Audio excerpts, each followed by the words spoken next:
अस्सलातु वस्सलामु अलैका या रसूलल्लाह, अस्सलातु वस्सलामु अलैका या हबीबुल्लाह, अस्सलातु वस्सलामु अलैका या सय्यिदुल अम्बिया रहमाতুল লিল আলামিন।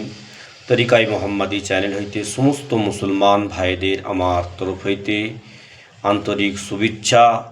আজকে আমি আমলিয়াতের সর্দার, সমস্ত আমলিয়াতের বাদশা বলা হয়, আমি এই আমল নিয়ে এসেছি। যে জীবনে একবার এই আমল করবে, যে জীবনে একবার হলেও আমল করবে, তার নামটা আল্লাহ পাক ওলির খাতায় লিখে নেবেন। আমার ইচ্ছা যে প্রতিটা মুসলমান যেন জীবনে একবার হলেও এই নামটা আমল করুক। এই নামগুলো আল্লাহ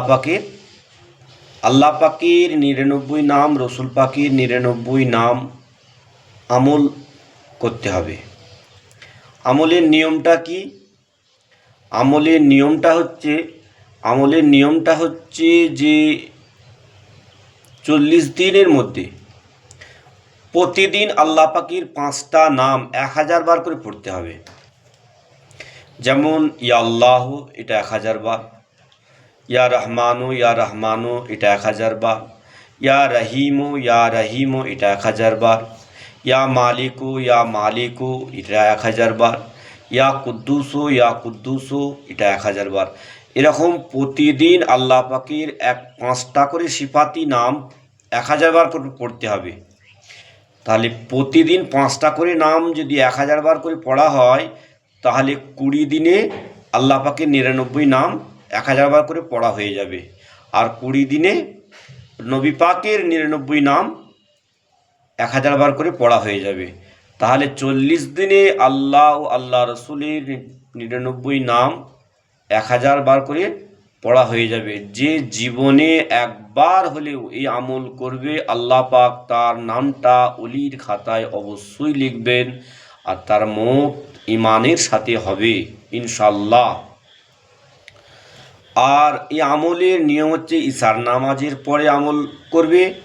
নামাজের পরে শরীরের মধ্যে কিছু আতর খুশবু লাগিয়ে নেবে। আর প্রথমে এবং শেষে 11 বার করে দরুদ শরীফ পড়বে।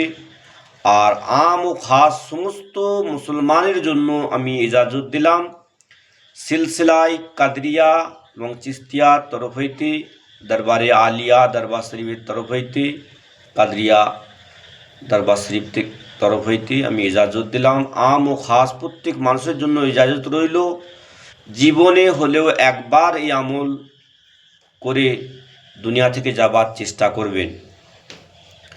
এই আমলের দ্বারায় আল্লাহ পাক আপনার রুহানিয়াত তারাক্কি হতে থাকবে, আপনার ঈমান রোজ বাড়তে থাকবে, আল্লাহ রসুলের সাথে মহাব্বত বাড়তে থাকবে। আর আমল শুরু করার আগে কিছু মিষ্টি জিনিস বাচ্চাদের মধ্যে বন্টন করে দেবে। বাচ্চাদের মধ্যে বন্টন করে দিলে আল্লাহ পাক সে আমলকে কামিয়াবি চান্স বেশি থাকে। আর চেষ্টা করবে যে নচন্দি জুমারাতের আমল শুরু করার। নচন্দি বলতে গেলে যে চাঁদ যখন নতুন চাঁদ ওঠে, প্রথম বুধবার যে পার হয়ে বৃহস্পতিবার আসে, ওই যে রাত বুধবারের দিন পার হয়ে যে রাতটা পড়ে, বৃহস্পতিবারের রাত, ওই রাতে শুরু করবে। ইনশাল্লাহ কামিয়াবি অবশ্যই হবে। আর রেজালুল গায়েবের একটা যে দোয়া আছে, যাদের জানা আছে তারা রেজালুল গায়েবের সিমত ঠিক করে দোয়া পড়ে বসবে। ইনশাল্লাহ আল্লাহ আমলকে কামিয়াবি দেবে। আর এই গুনাহগারের জন্য দোয়ার দরখাস্ত রইল।